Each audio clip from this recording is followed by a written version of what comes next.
Welcome back. Last week, politician Nikki Sinclaire silenced gossips and ended speculation among fellow MEPs by announcing that she had been born a male. Nikki's decision to go public about her gender reassignment surgery brought an end to over 20 years of secrecy. However, if the strains of that secret weren't enough, there was a darker one to follow: the horrific rape she was subjected to, which has seen her reject men ever since. Let's discuss first of all, before we go onto these points that you've been very honest about in the book. A former UKIP party secretary, 2009 elected to the European Parliament. You're representing 5 million people in the West Midlands. What made you lie to journalists in the first place, not just tell them who you were? Yeah, first of all, just to clarify, I represent We Demand a Referendum Party now, nothing to do with UKIP. I'd been subjected to journalists asking me, and certain, formerly UKIP had made kind of the press people had made kind of threats, and I thought, if the story is going to get out in the public, I should be the person to make the story, because I obviously know the reality and they don't. And I imagine to actually then go and do that for the first time and to write it in this book was probably quite a scary thing for you to do, was it? It was a very, very difficult thing, because you go through the childhood, which was quite traumatic, and you begin to relive it. And even some of the most mundane things that you think were just, you put them down in words, and then when you go and read them back, everything floods back to you, and it becomes incredibly emotional. Quite healing as well, I imagine, in some way. Hopefully in time, maybe, but I think at the moment it begins, there's a lot of the raw emotion of it has come back. Yes. You're very similar to many people who've been in a situation who we've chatted to here, because you knew really right from the age of 3, that I'm in the wrong body here. Yeah. You can't really articulate it at that age, you just know there's something wrong. You know at a later age that you had those feelings at 3. And so when you began to understand a little bit more about yourself, how did that affect you? Quite, I mean, it's traumatic. I mean, you would hope that it was some miracle. I was very religious, a Catholic. I was brought up an Irish Catholic, so I used to pray every night.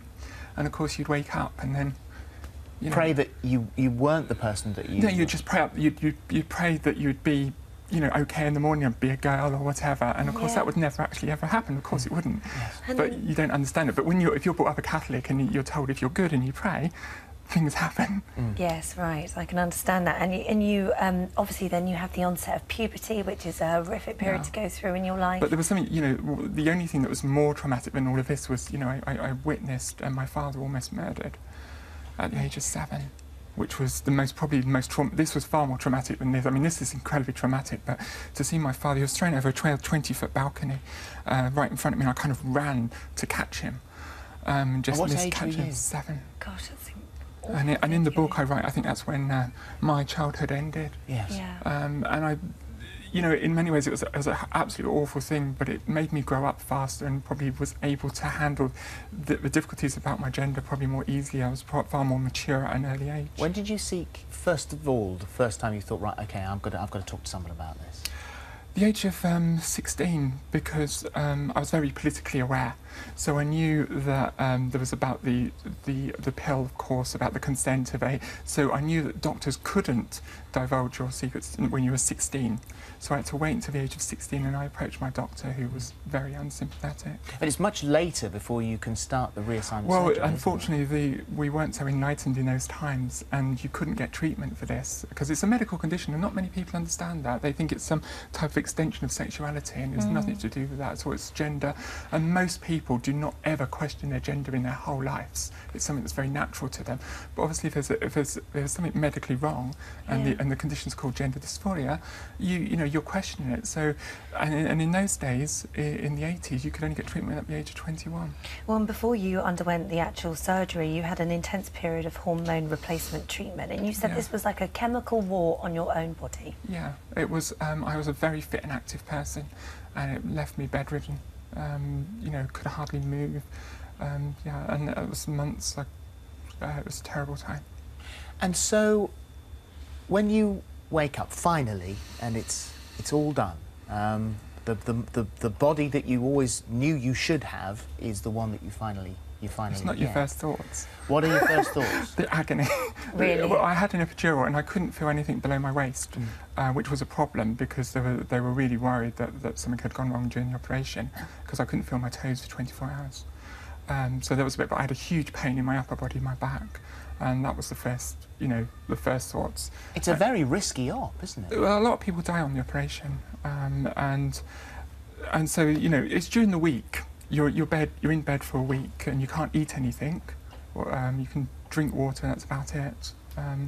And so it's over the course of the week that you begin to realise, and then you come to beginning to come to terms, and it's like a relief. But you say even though you were told when you go into something like this is a very, very dangerous operation, you could die on the operating table, you said that you would rather have taken that to stay rather than stay as you were. Absolutely. Because beforehand I had no life. It was not a life. I was pretending to be something I'm not. Yes. And now when I wake up every morning, whatever I do, I'm me. Yes. And I do that as me. Prior to that time, I was someone else. I was pretending to be something I was not. So then you end up, finally, after being ravaged by the treatment and the problems with the operation, you become this, you become you. Yeah. And having gone through everything you go through and had gone through as a guy, you then are subjected to one of the worst thing a woman Well, what can actually go happened through. after the operation, I almost died. Yeah. I had a deep vein thrombosis and pulmonary embolism. Yes. And you were bedridden for a year after that. And then in suffered recovery. incredible depression. I went back into after about a year of that. I had to get myself moving, Yeah. and so I went back into education. Yeah. Went back to university, and then began a social life. And some of the things that are slightly in the media, it's slightly wrong. It says that then the rape happened, but I had actually started sleeping with women prior to the rape. It's been misreported that the rape made me a lesbian. That's absolutely ridiculous. Of course, That's not true. But nevertheless, that still happened. That happens. moment, that terrible moment, happened. Yeah. How did that make you feel towards? Because you had said you were having relationships with other women, so you had having lesbian relationships. Yeah. So.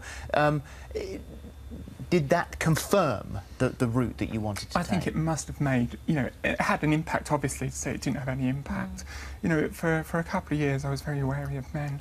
And, made me, I would make comments, I can't remember what, but I would make comments and I would, hear myself and I was thinking, God, that's very anti-man. But you've been with, when you were a guy, you've been with guys, so you were leading a gay life then. Sort of. And then you have your reassignment surgery, and you're gay again.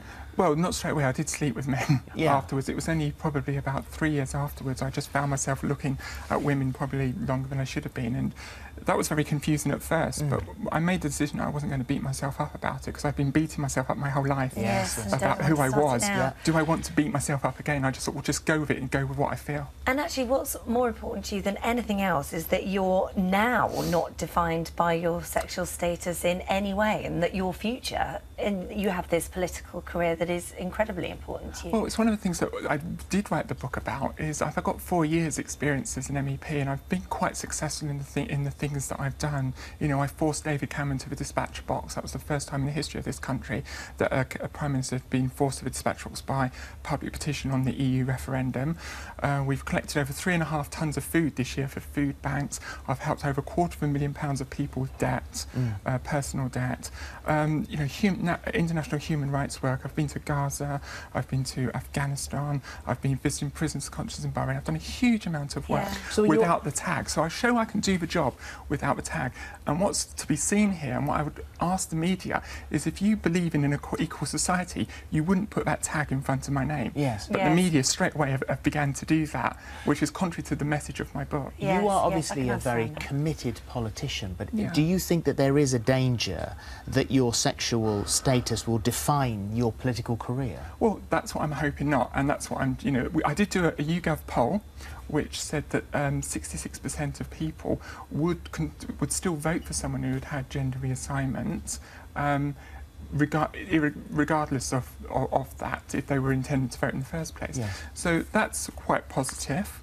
I think, in the book, as you said, which basically people can get, can I just say, buy it from juniuspress.org, and they can We'll get put that details today. on our website as to how everyone can get hold of it. Thank you so much. Yeah. I will be this- donating £2 a copy to a local rape crisis centre for every book that's sold today. Where are you now in your head? Are you happy? This must be the happiest time for you. Well, happiest. I mean, I've been happy for the last 20 years. Sure, Yeah, but I mean, now I'm assuming this is you are entering the rest of your life now. Absolutely. You know, I've built a fantastic life for myself. I'm me, and I really care. I'm the only MEP in the country out of 73 that has a mobile surgery that goes city to city and town to town to meet my constituents. And what I'm getting back from the people on there, they feel disconnected with politics. It's a huge problem in this country, and I really feel passionate because coming from a disadvantage, you know, growing up in a South London council estate, you know, been during the winter of discontent, you know, and all of those hardships there and throughout the 80s, that I feel passionately that ordinary people should be given a say, and I think they're so marginalised by professional politicians. You want to be an MP, so you want to. You're an MEP now. I'm seeking re-election next year. Yes, but you're an MEP now. But campaigning for my own redundancy. Well, that's what I was about to say, because if you manage to get what you want to achieve, and that's to get us out of Europe, then you're voting yourself out of your own job. And that was the first thing I said when I was elected. I'm campaigning for my own redundancy and the redundancy of every other UK MEP, because I think the European Union is not worth it. We obviously get time to debate the ins and outs of the whole EU, but from my perspective, I think that it is the wrong way for us. I think we'd be far better off as an independent country. But most of all, what I'm actually asking for is a referendum, so we can deal with this issue once and for all. I think what Cameron is saying, knocking this on to 2017, is the worst of both worlds. I think we should just deal with the issue and move on. If people want to stay in the European Union, that's good. Let's make it work for us rather than years of uncertainty. Thank you for coming in Thank you today, very much. Nikki. Lovely to meet you. Pleasure to meet you. Thank you very much. And Never Give Up is we'll give you those details on our website, as we said. Thank you. Thank you. Pleasure. Right. If you or anyone you know need advice or support regarding gender reassignment, or you've experienced a sexual assault, we've put helplines on our website.